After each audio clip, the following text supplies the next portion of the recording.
Perkenalkan, nama saya Farid dan kelompok saya Amanda dari Administrasi Publik. Pada kesempatan ini saya akan mempresentasikan materi tentang kekuasaan politik dalam organisasi. Nah, yang pertama itu pengertian kekuasaan.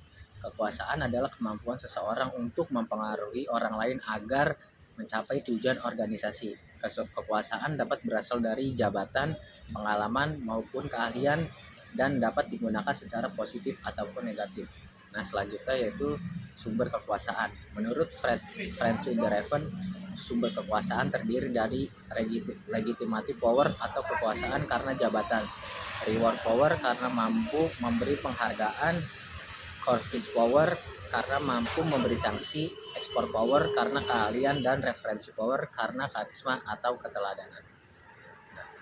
Selanjutnya itu pengertian politik organisasi. Politik organisasi adalah upaya individu atau kelompok untuk mempengaruhi keputusan dalam organisasi.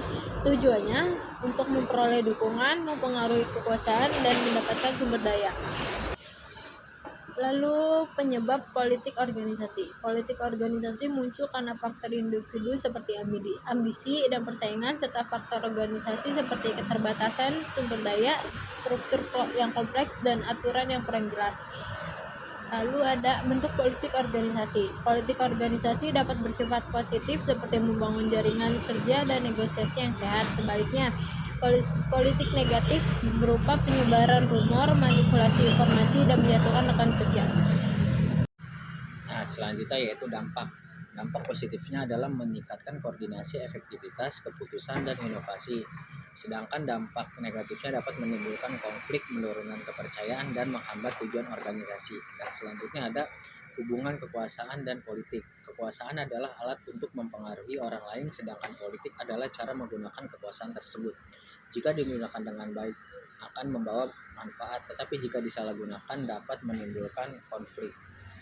Selanjutnya Contohnya, seorang manajer menggunakan keahliannya untuk meyakinkan tim menerapkan sistem kerja baru. Selain itu, karyawan yang memiliki hubungan kerja yang baik akan lebih mudah memperoleh dukungannya terhadap usulan proyeknya. Dan terakhir kesimpulannya, kekuasaan dan politik merupakan bagian penting dalam organisasi. Jika digunakan secara etis dan bertanggung jawab, keduanya dapat meningkatkan kinerja organisasi dan membantu mencapai tujuan bersama. Selama mempelajari mata kuliah perilaku organisasi, saya memperoleh banyak pemahaman baru mengenai bagaimana individu, kelompok, dan organisasi saling berinteraksi dalam lingkungan kerja.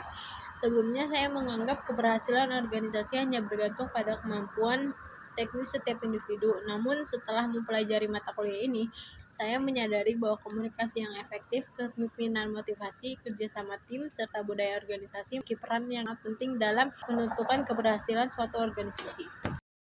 Demikian presentasi yang dapat saya sampaikan mengenai kekuasaan dan politik dalam organisasi. Semoga materi ini dapat menambah pemahaman kita tentang pentingnya penggunaan kekuasaan dan politik secara etis untuk mencapai tujuan organisasi.